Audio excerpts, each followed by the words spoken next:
तो मैं आप सभी को मेरे युवा साथी यहाँ माइयर टोल प्लाजा पर लगातार बैठे हैं और जो आज मेरे प्यारे भाई अनशन पर बैठे हैं, मैं सभी को हाथ जोड़ के राम राम करना चाहूँगा। और आज आप सभी को मैं एक संदेश ही देने आया हूँ कि अब समय आ चुका है, क्योंकि जो सरकार ने कल कृषि मंत्री ने हमारे नेताओं के साथ जो गुस्ताखी की है वो हमारी सभी किसान भाइयों के साथ है।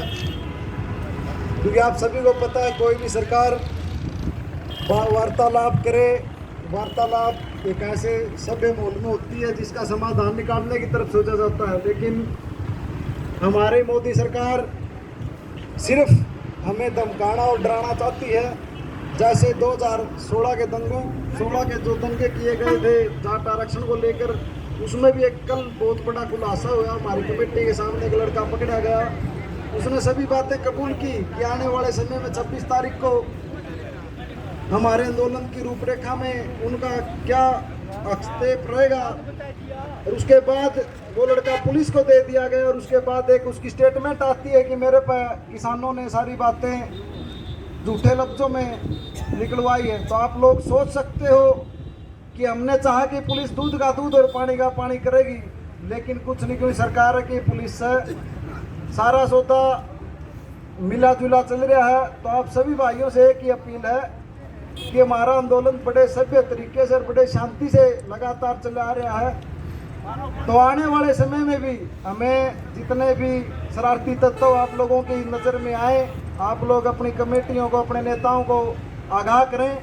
हमें इस आंदोलन को शरारती तत्वों और इस सरकार की जो मंशा है उससे बचाकर बड़े प्यार प्रेम से और एक विश्व में जो मिसाल बनती जा रही है हमारी जन आंदोलन की, उसे कायम रखना है।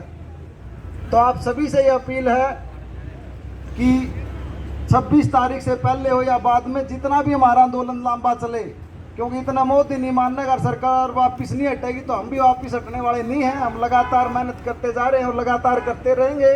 हमारा भाईचारा लगातार जुटता जा रहा है। तो उसी दिशा में एक जिम्मेवारी बनती है जितने भी मेरे युवा साथी खास करके उनकी, हर संदिग्ध व्यक्ति पर नज़र रखें और जितना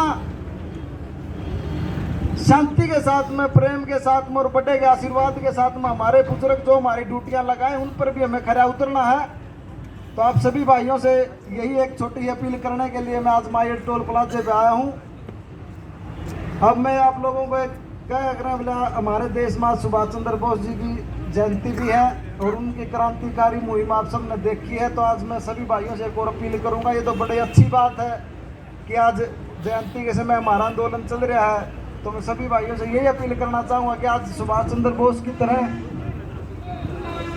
हमारे माइयर टोल प्लाजा पर सुभाष चंद्र बोस जी की जयंती के उपलक्ष्य में ब्लड कैंप भी लगा हुआ है।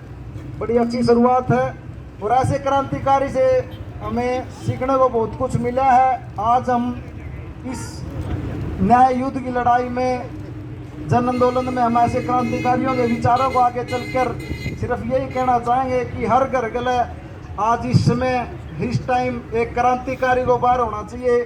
और सभी माताएं और बुजुर्गों से मैं आशीर्वाद करता हूं कि आप अपने लड़के को सुभाष चंद्र बोस और भगत सिंह जैसा क्रांतिकारी बनाकर इस आंदोलन में भेजने का काम करें। आज बस इतना ही कहना चाहूँगा। आगे समय मिला तो आप सभी के बीच में फिर आने का कष्ट करांगे। और रही बात इस संबोधन को समाप्त करने से पहले मैं आपसे जय किसान का एक संबोधन, एक नारा दुआना चाहूँगा। जय जवान, जय जवान। सभी को राम राम जी, धन्यवाद। धन्यवाद भाई दलजीत सिंह आ गए। और भैया ने पता नहीं होता ये दलजीत सिंह आ गया भाई, जिस पर झूठे मुकदमे दर्ज करके आखिरी सांस तक इसकी उम्र कैद सुना रखी भाई। और भाई छुट्टी पे आया हुआ है, इसके आखिरी सांस तक सजा सुना रखी सरकार ने झूठे मुकदमे दर्ज करके। और जो खुलासा हुआ कल जाट आरक्षण में वो भाई पकड़ा गया है, वो उनकी झूठे खुद वास ले लेके फायर करने की, जो किसान नेताओं को भी मारने की साजिश रची गई थी।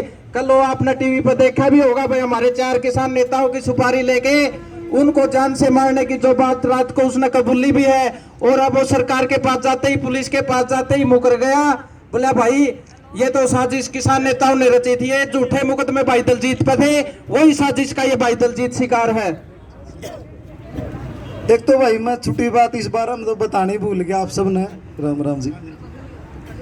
अगर कोई पुलिस किसी आरोपी को पकड़ के ले जाए तो एसपी के सामने प्रेस कॉन्फ्रेंस नहीं आ कर दी। मैंने जाट आंदोलन में 52 गांव में पंचायत ने मेरा सिलेंडर करवाया था। आड़े जितने लोकल है सब ने पता है। पूरी मीडिया मेरा आगे पाछा अंडे अगर दी बस स्टेटमेंट दे, हमारी स्टेटमेंट पुलिस के हवलदार ने भी नहीं लेने दी। तो एसपी के सामने एक आरोपी बना के भेजा था हमने। वो हमारा आरोपी है, हमारा किसान आंदोलन में वैगन डालने के लिए आया है। उसकी जांच करने की बजाय उसकी वीडियो बना के पूरे न्यूज चैनल वजह से गोदी मीडिया वाले हैं या मोदी मीडिया वाले हैं वे दिखाने लायक रहे। क्यों भाई? इसका मतलब यू षड्यंत्र है, बड़ा षड्यंत्र है। इस षड्यंत्र को पछाड़ते हुए, इसको पीछे धकेलते हुए हमें आगे जाना है। बस यह छुट्टी विनती है जी। 2016 में जो उपद्रव ये करवाने में कामयाब हो गए थे, आज वह चीज हमारा सबका सहमी है। आज वो उपद्रव नहीं होना चाहिए किसी भी हाल में। आज मेरे जिसे 923 बच्चे हैं जो जेल काटने लाग रहे हैं। मेरे समेत 3 बच्चे तो इसे ही हरियाणा में जो पिछले 2016 के जाट आंदोलन में अंतिम सांस की सजा काटने लाग रहे हैं, यानी नेचुरल डेथ। जब तक जीवांगे जेल में रवांगे। फिलहाल हम कोरोना काल की पैरोल पर चल रहे हैं और जितना हो सके हमने तो जिंदगी भाई समाज को दे रखी है। जितना भी होगा उतना हम अपने समाज के लिए करांगे। रही बात दिल्ली आंदोलन में, तो हम जगह जगह जाके अपना प्रचार जारी कर रहे हैं। शुरू से लेकर आज तक हमने एक सामाजिक जनहित कल्याण समिति बनाई थी। उसके बैनर तले एम्बुलेंस, डॉक्टर, दवाइयाँ सारी हम दिल्ली और कैंप भी हमने जो परला बॉर्डर है गुड़गांव वाला उस पर लगा रखे हैं। तो आप सभी का सहयोग और प्यार ऐसे ही बने रहे। बस यो आशीर्वाद जरूर दियो जी। धन्यवाद। राम राम।